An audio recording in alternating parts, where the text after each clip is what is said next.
오늘의 말씀의 주제는 구절에 있는 말씀대로 하나님의 말씀은 매이지 아니하니라 입니다.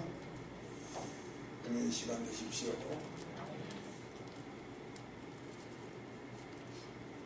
좀 전에 사진 나왔처럼 이분은 링컨 대통령이고 미국의 16대 대통령입니다. 이분은 얼마나 믿음이 신실한지 백악관을 기도실로 만든 분입니다. 남북 전쟁을 치를 당시에 대단히 어려웠다고 합니다. 무릎 꿇고 하나님의 도움을 위해서 간절히 기도했어요. 참모 중에 한 사람이 와서 각하 참 어렵습니다. 전세가 무척 어렵습니다. 이럴 때 하나님께서 우리 편이 되어주시면 얼마나 좋을까요? 그때 링컨이 말하기를 그게 무슨 소린가? 하나님은 항상 우리와 함께하고 있네. 문제는 내가 하나님 편에 있는가? 바로 이것이 문제였어요. 따라서 내가 하나님 편에 있는가? 사람들은 항상 편가르기를 좋아합니다. 나를 긍정하면 내 편이고 나를 싫어하면 적으로 생각을 합니다. 신앙도 그런 것 같아요. 누구나 하나님이 내 편이 되었으면 참 좋겠다. 여러분도 마찬가지입니다. 맞습니까? 유럽을 여행하다 보면 중세 성주들이 살았다는 큰 성을 아주 장엄하지요. 보문하는데 들어가서 보면 깜짝 놀라는 것은 그 성 안에 성주들이 살았다는데도 예배실이 중앙에 있다는 것이고, 또 이웃성과 세력 합장을 해서 싸울 때도 성직자를 불러서 승리를 위해서 기도했다는 것입니다. 근데 중요한 것은 하나님은 누구 편에 있느냐 하는 거죠. 여러분, 하나님께서 여러분의 편에 서기를 원하지 마십시오. 내가 하나님 편에 서기를 원하셔야 됩니다. 어떻게요? 내가 하나님 편에 선다는 것은 세 가지입니다. 내가 말씀 안에 산다는 것이고, 아멘. 내가 성결하게 산다는 것이고, 그리고 하나님의 뜻대로 산다는 것입니다. 이 세 가지를 생각하면 그 사람은 하나님 편에 서 있는 사람입니다. 아멘. 어떤 상황에서도 하나님 편에 서 있는 여러분 되시기를 바랍니다. 그런 사람을 하나님께서는 손으로 하는 일마다 잘되게 하시고 부흥하게 하시고 승리를 경험하게 하십니다. 우리 기독교를 화면은 여기서 이렇게 해서 이렇게 만들고 합니다.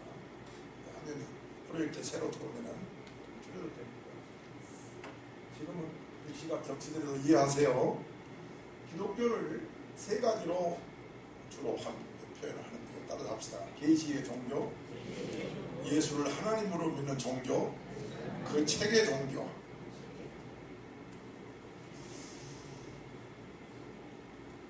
왜 계시의 종교라고 하느냐? 사람이 하나님께 올라갈 수 있다 없다? 사람이 하나님께 갈 수 없어요. 그래서 하나님이 사람의 모양으로 이 땅에 오셔서 우리를 구원하셨기 때문에 기독교를 계시의 종교라고 하는 것입니다. 계시라는 것은 감추인 것을 나타내 주신 것이니까요. 여러분이 기독교인 된 것을 감사하세요. 기독교는 무슨 종교? 계시의 종교라고. 둘째는 예수 그리스도를 하나님으로 믿는 종교입니다. 예수를 성인의 한 사람으로 간주하지 않습니다. 석가, 마호메트, 공자 이렇게 훌륭한 한 인간으로 예수를 보지 않습니다. 이걸 여러분들이 아셔야 돼요.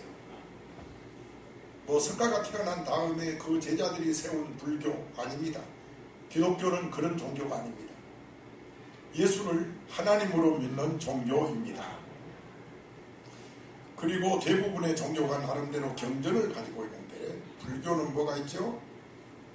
8만 대장경이 있습니다.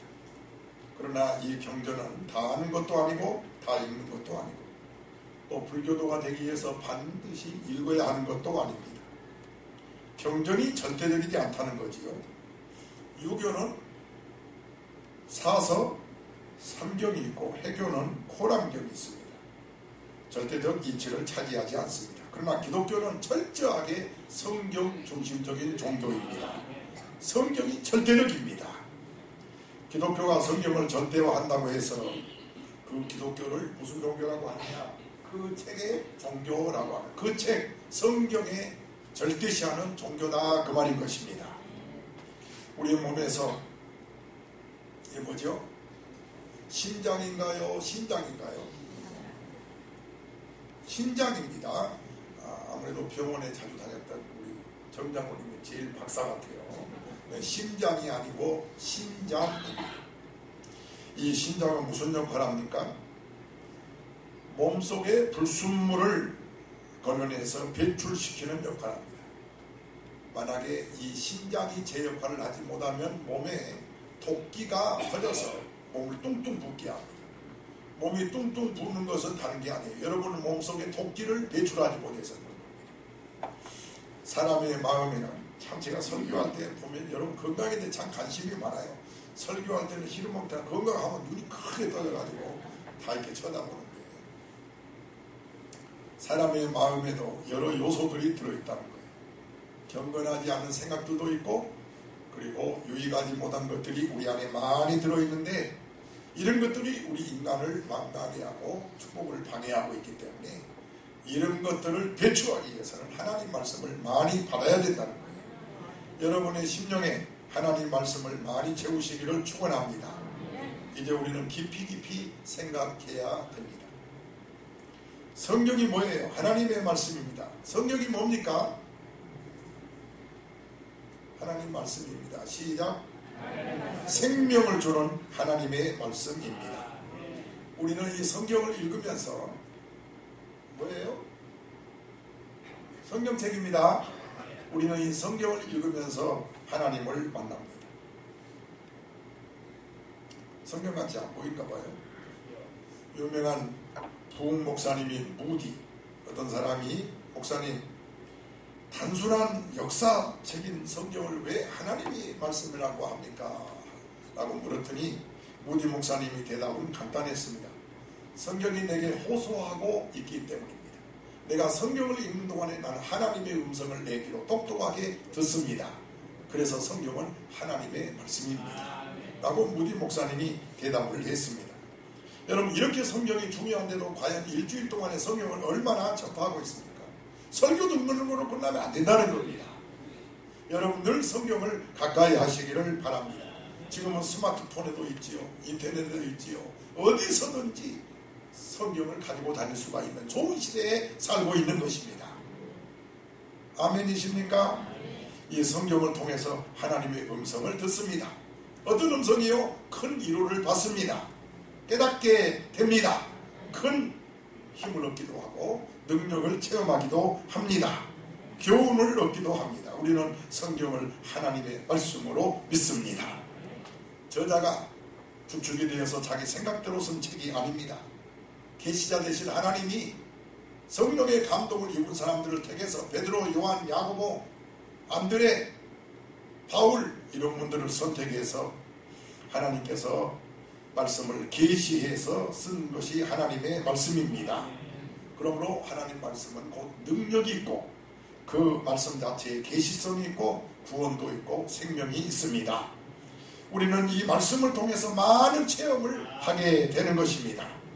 이곳 예배당은 바로 하나님의 말씀이 있어서 교회인 것입니다. 말씀이 중요한 줄 믿으시면 아멘 합시다. 마태복음 4장에 보면 무디 소개했죠. 마태복음 4장에 보면 흔히 마귀가 예수를 시험했다 이렇게 얘기하는데 1절에 보면 그렇지 않습니다. 시작.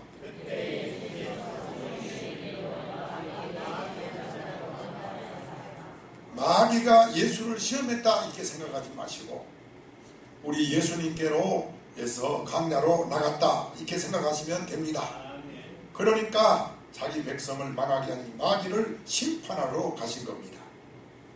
하나님은 에덴 동산에서 아담에게 통치권을 주셨습니다. 그런데 마귀가 아담을 범죄하게 함으로 그 통치권을 잃게 되고 그 통치권만 잃어버린 것이 아니라 하나님의 형상까지 잃어버리게 되었습니다. 우리 예수님은 이 통치권을 회복하기 위해서 그리고 하나님의 형상을 찾게 하기 위해서 이 마귀를 심판하려고 광야로 가셨습니다. 40일 금식 기도하신 우리 예수님 줄이신지라 그 줄이신 예수님을 만난 마귀가 첫 마디가 배불리 먹는 비밀을 가르쳐 줍니다. 따라합시다. 돌로 뭐가 되게 하라? 밥이 되게 하라. 요즘은 이 돌로 떡이 되게 하라. 떡이 뭐야? 밥입니다. 밥. 해보세요. 돌로 밥이 되게 해라. 이것이 마귀가 줄이신 예수님에게 하는 말입니다. 주목할 것은 아사 직전에 인간에게 배 채울 것을 이 마귀가 가르쳐줬다는 거지. 더 쉽게 말하면 죄 짓는 것을 가르쳐줬다. 그렇지만 우리 예수님은 이런 급박한 배고픈 상황에서도 어떻게 살아야 정답인지를 우리에게 가르쳐주었는데 사람이 떡으로만 살 것이 아니라 하나님의 말씀으로 살리라. 이것은 이스라엘 백성이 광야 때 애굽에서 나와 광야 생활할 때에 바로 배불리게 먹이지 않았습니다. 그들에게 백신을 맞춘 거예요.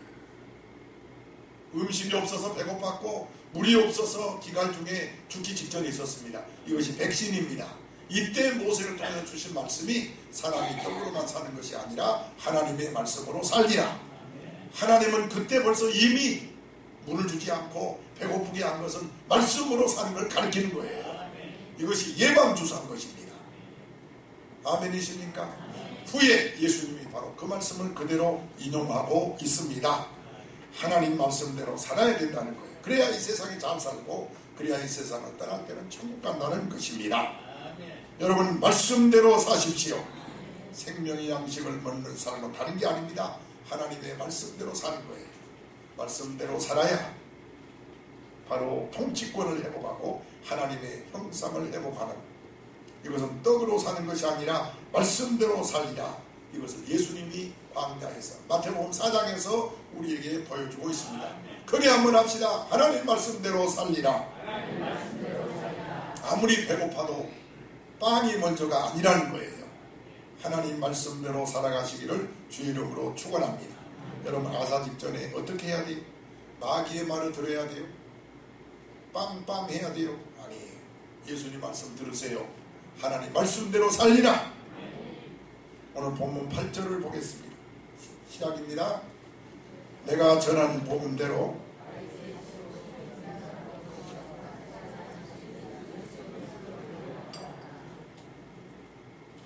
계속 하나님 말씀을 읽는 자들, 듣는 자들이 복이 있다는 것을 증거하고 있는데 읽는 것이 너무나도 복받을 만한 자세가 안 돼 있어요.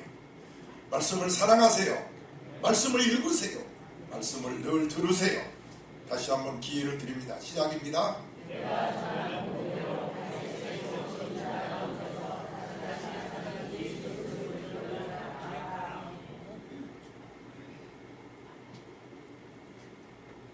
여기서 내가 전한 복음이 뭐예요? 복음은 좋은 소식입니다. 좋은 소식이 뭐예요? 예수 그리스도가 이 땅에 오신 것이 좋은 소식입니다. 로마서 1장 16절에 시작입니다.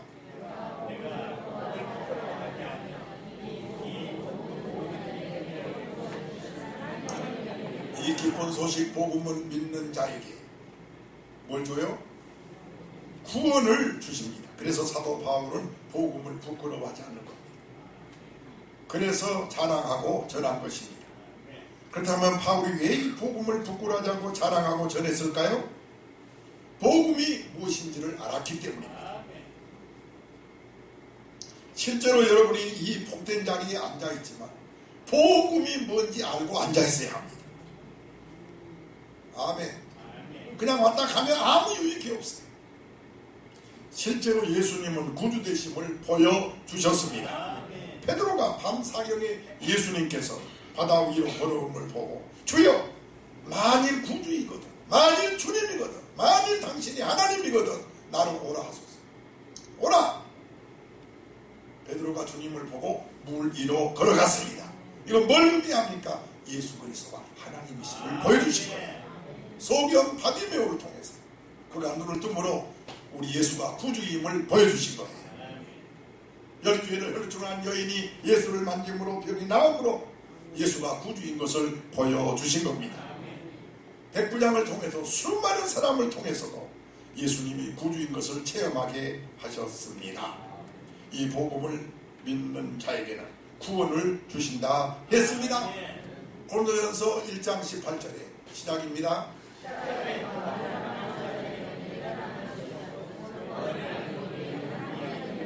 여러분들 들어도 이 설교 시간에는 십자가의 도가 전파돼야 됩니다. 설교에 십자가가 빠져버리면 그건 설교가 아닙니다.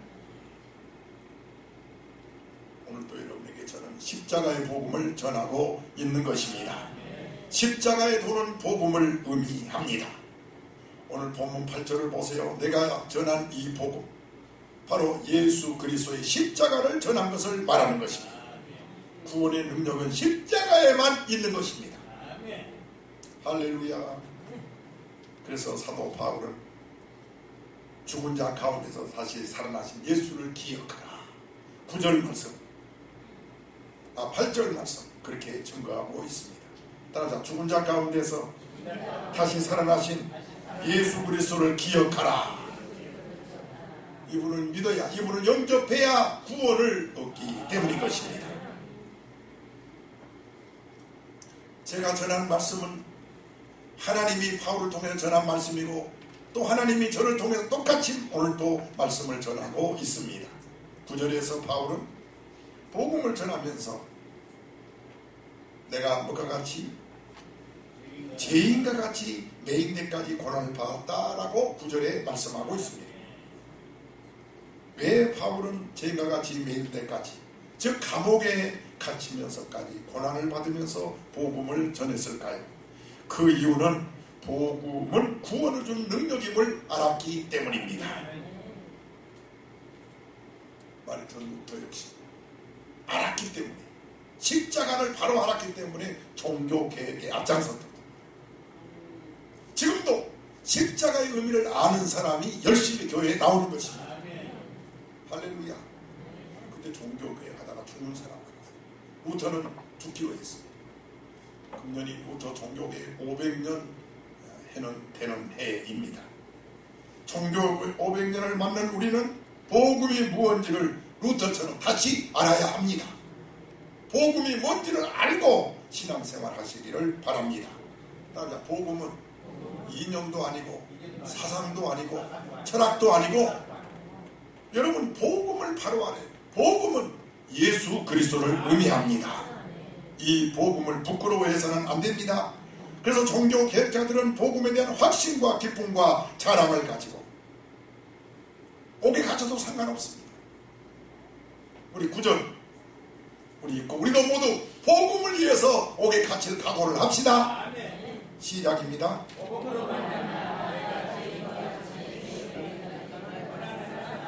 자, 보십시오.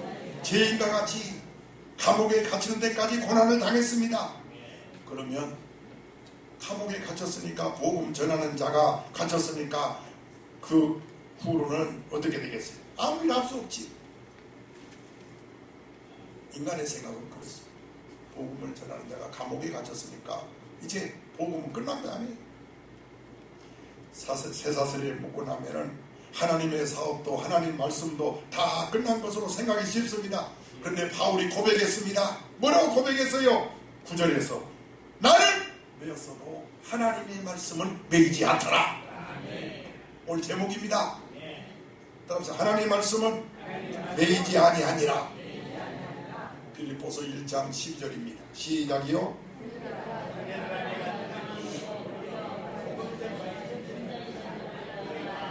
이건 사도 바울의 놀라운 고백입니다. 내가 당한 일은 감옥에 갇히는 일을 말하는 거예요. 그런데 오히려 그것이 복음이 끝난 것이 아니라 복음 전파의 진전이 되었더라. 여러분, 내가 당한 일이, 내가 감옥에 갇히는 일이 복음 전파의 진전이 됐다고 고백합니다. 지금 여러분은 능력의 말씀, 생명의 말씀을 듣고 있습니다. 흥미이주의 말씀이 아닙니다. 여러분 흥미이주로 들으면 지금 자야 됩니다. 그러나 여러분은 생명의 말씀을 듣고 있는 거예요. 바울은 쇠사슬에 매였습니다. 따라합시다. 그러나 뭘 매이지 않아요? 말씀은 매이지 않았단 말합니다. 바꾸고 말하면 말씀은 자유하다 그 말이지. 하나님 말씀은 자유합니다. 오히려 그가 감옥에 갇힘으로 더 효과적으로 복음이 전파되었는데 어떻게 해요? 역사가 말합니다.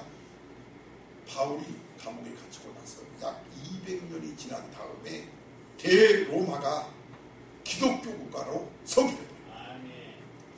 그것은 바울이 시대 로마의 감옥에 있을 때 시대 그 높은 간부들에게 복음을 전했는데 그들이 나중에 정치의 주도권을 잡았을 때 그들은 다 같이 우리 로마는 기독교 국가다라고 선포해버린 겁니다. 바로 하나님의 말씀은 매이지 않았다는 증거인 것입니다. 할렐루야. 따라서 하나님의 말씀은 매이지 아니합니다. 저는 늘 기도합니다. 내가 여기서 기도하지만 하나님 말씀은 매이지 않기 때문에 여러분의 가정에 잠자고 있는 여러분에게도 기도의 응답이 있다고 저는 믿습니다.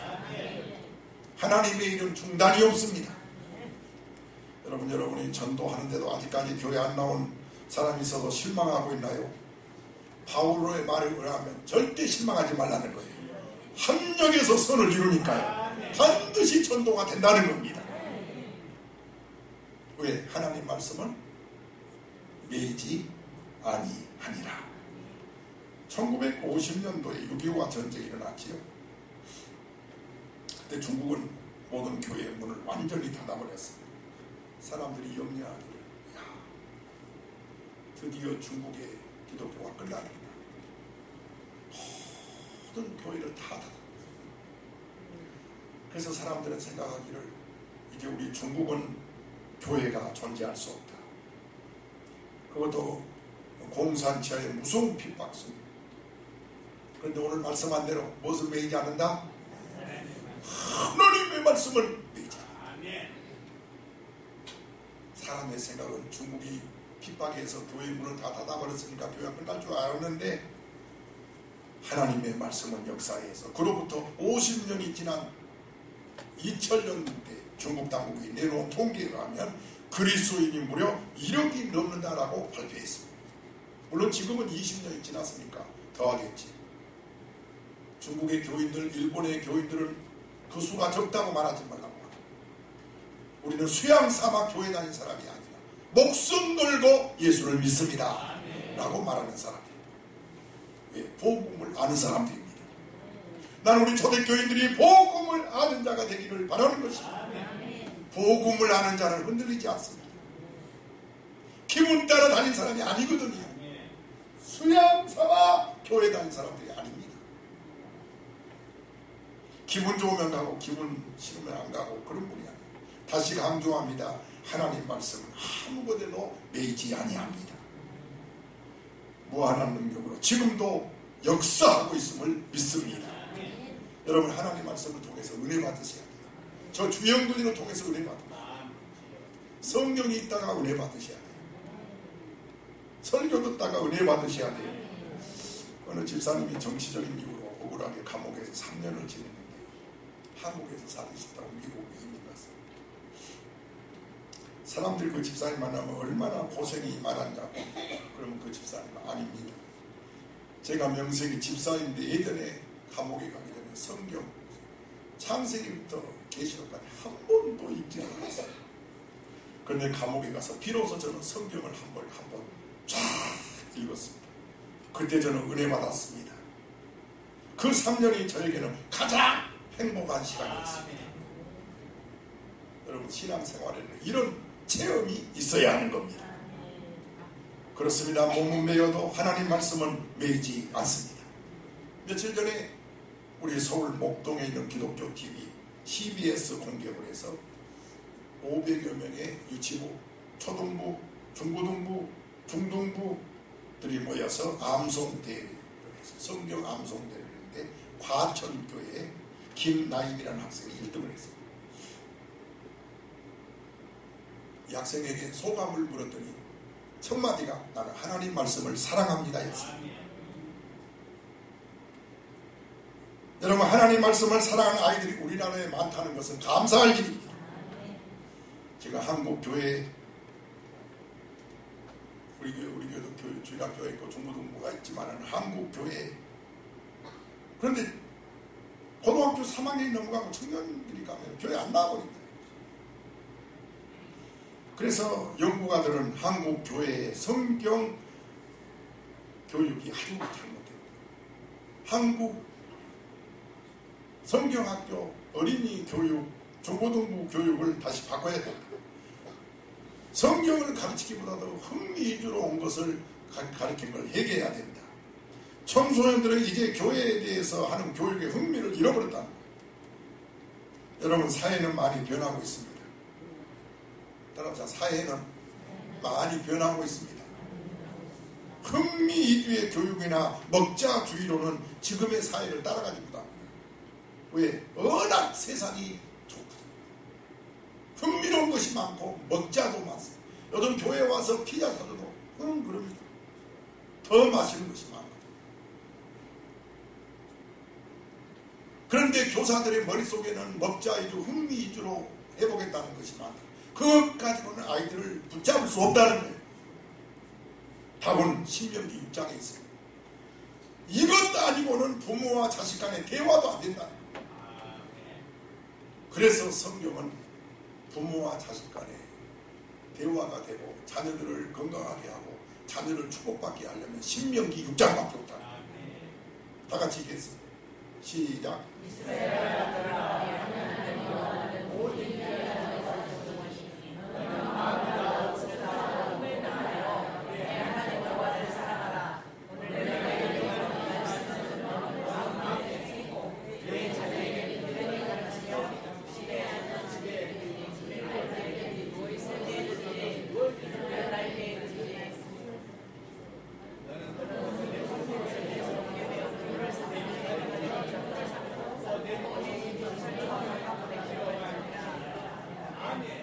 하나님 말씀밖에 없습니다.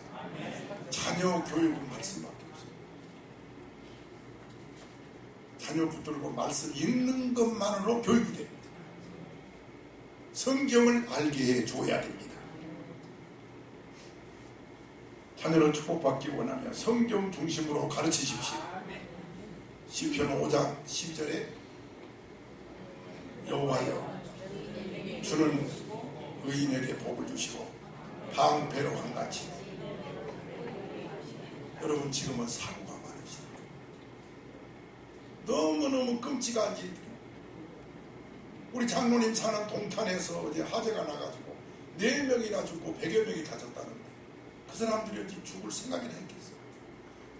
요즘 여기저기에서 얼마나 많은 일들이 벌어지고 있는지 몰라요. 주는 의인에게 복을 주십니다. 복을 주시는데 어떤 복을 주세요? 방패로 한같이 호위하시리로다. 보호하시는 하나님의 은혜의 복을 방패에다가 비유하고 있는데, 여기서 방패는 앞에만 방어하는 것이 아니라 동서남북 전체를 방어하는 것을 의미합니다. 하나님이 여러분의 머리끝에 발끝까지 보호해 주시기를 축원합니다. 이는 가시나무에서 유래했어요. 따라합시다. 방패란 말은 가시나무에서 유래했다. 도적이나 맹수를 막으려면 옛날에 울타리를 뭘로 했어요? 가시나무로 했어요. 가시나무로 방패를 일부만 한가 빙글 돌아가면서 동서남북을 다 막아놨어요. 도적 못 들어오게, 맹수 못 들어오게. 그래서 가축을 보호하는 거예요. 거기에서 나온 말이 방패입니다. 하나님은 우리의 방패가 되십니다. 말씀대로 사는 자를 방패가 되어 주십니다. 의로운 사람, 아무리 대적이 날카로운 칼이나 창이나 화살로 공격해 와도 뚫을 수 없는 방패가 하나님의 방패입니다.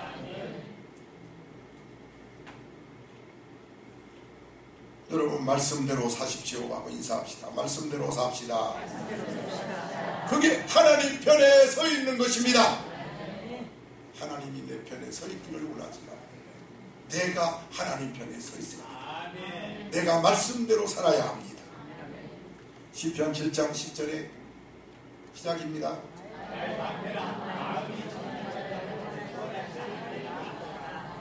나의 방패는 하나님께 있도다.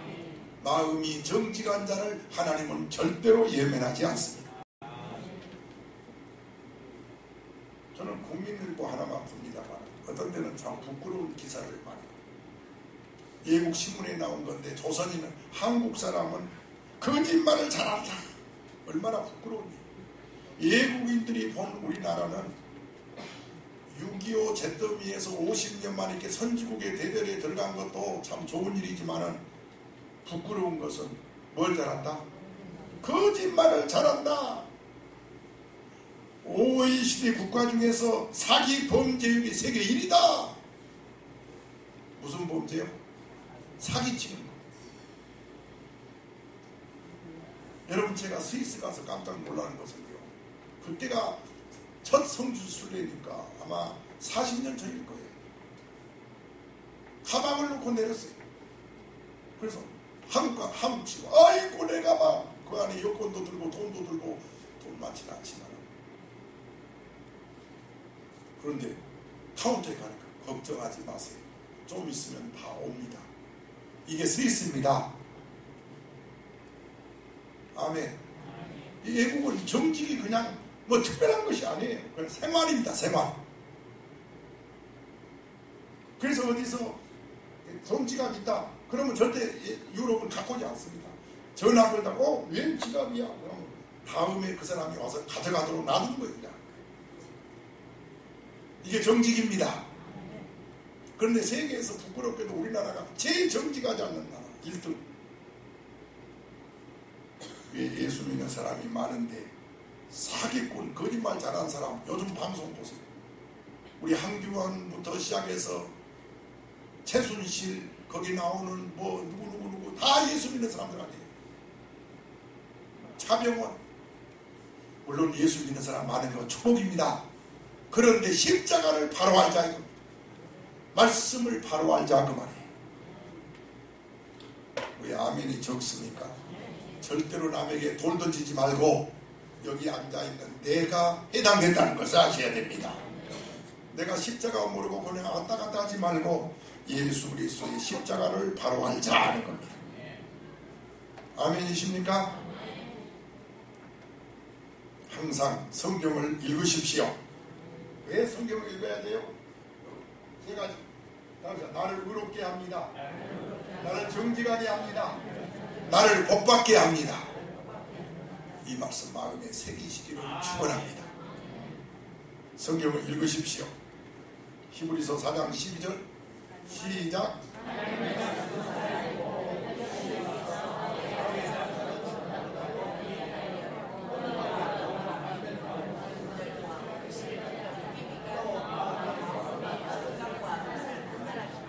제가 이렇게 설교하니까 설교로 하나님 말씀이 끝났다고 저는 절대로 생각하지 않습니다. 오늘 말씀을 들은 여러분은 집에 가도 직장에 가도 사업장에 가도 말씀은 역사하고 있습니다. 말씀은 매이지 않습니다. 하나님 말씀은 살아있습니다. 날쌘 어떤 검보다도 예리하여 혼과 영과 관절과 골수를 찔러 쪼개기까지 또 마음의 생각과 뜻을 판단하신다고 하였습니다. 그러므로 내가 성경을 읽는 것이 아니라 성경이 나를 읽습니다. 해보세요. 성경이 나를 읽습니다.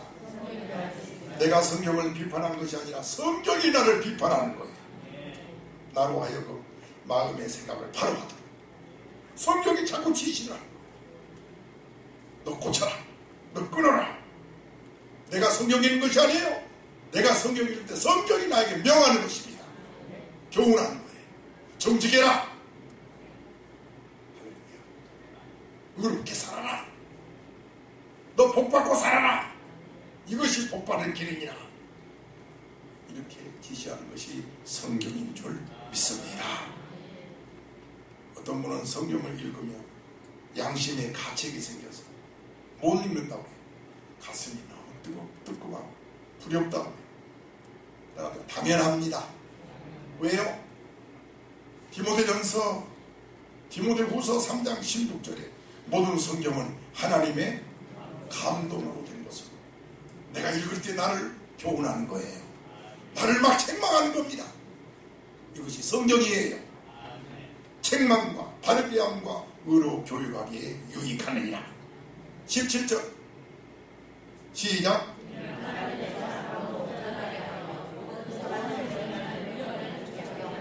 성경을 읽으면 나를 하나님의 사람으로 자꾸 만드는 거예요. 나로 하여금 선한 일을 하게 하는 거예요.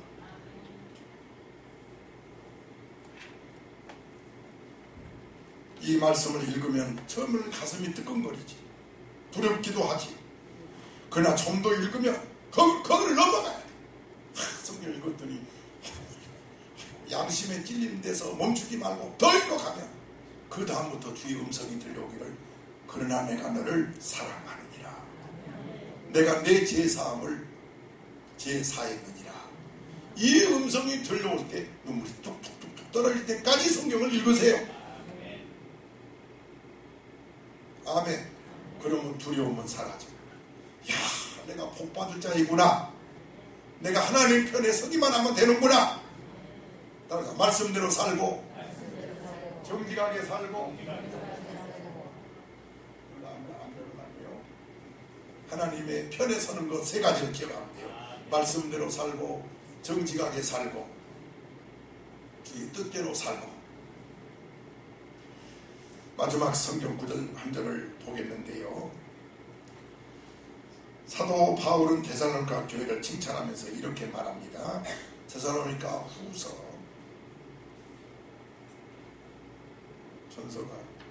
데살로니가 전서 2장 13절입니다. 맞죠? 자, 빨리 읽지 마시고 이 말씀이 중요하니까 천천히 읽으세요. 시작입니다.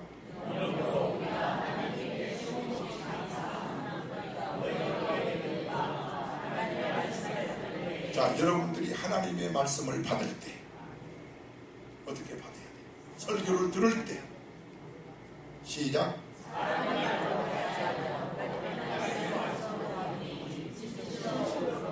이것이 데살로니가의 교회를 칭찬한 겁니다. 이 주연거리가 뭡니까? 제가 하는 말로 받지 아니하고 어떤 분은 설교 끝나고 시험 든 사람, 목사님 누가 고자질인가요? 어떻게 목사님 저렇게 잘하시고 오늘 설교에 그렇게 저를 책망하세요? 근데 우리 교회는 제가 별로 책망을 잘 안 하니까 거의 시험 들 일이 없지만은 금정구의 노암기암기 목사님은 자기는 간단히만 서면 그냥 책망거리만, 장로님 보면 책망거리가 떠오르고 권사님 보면 책망거리가 떠올라서 안 할라 다 했다가 막 책망이 나온. 아이고 목사님 잘한다 잘해. 책망은 개인적으로 하는 거예요. 제가 그렇게 선배로서 얘기해 줍니다. 따라서 책망은 개인적으로 해주고 이 설교 시간에는 축복을 해주는 것이 좋습니다. 그래서 주로 제가 축복을 많이 합니다. 맞습니까? 책망을 잘 안 해요. 이 자리가 어떤 자리입니까? 그러나 여러분은 말씀을 들을 때 제 말로 받으면 안 돼요. 누구의 말로? 하나님의 말씀을 받을 때에 사람의 말로 받지 않고 하나님의 말씀으로 받으리니 하고 칭찬을 하고 있습니다. 그 다음 이 말씀은 시작.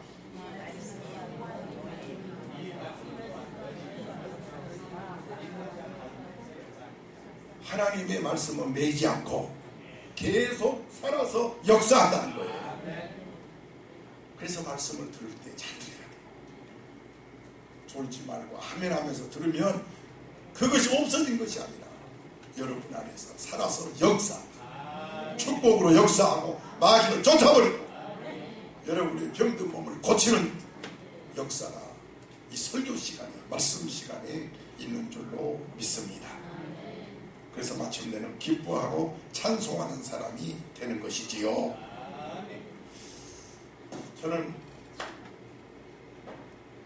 가끔 집사람한테 이렇게 마지막 반찬 콩나물도 나오고 시금치도 나오고 멸치도 나오고 그게 들어갔다 나왔다 그래서 제가 지혜를 좀 여보나 비빔밥 참 좋아한다고. 한참 먹다가 마지막에 남으면 제가 살짝 기뜸을 비빔밥 참 나 좋아하는데 고소로만 참기름 넣어서 먹으면 얼마나 맛있는지 몰라. 그러면 이것도 넣고 저것도 넣고 이것도 넣고 그러면 냉장고가 깨끗이 청소가 되더라고. 그래서 넣어서 먹는.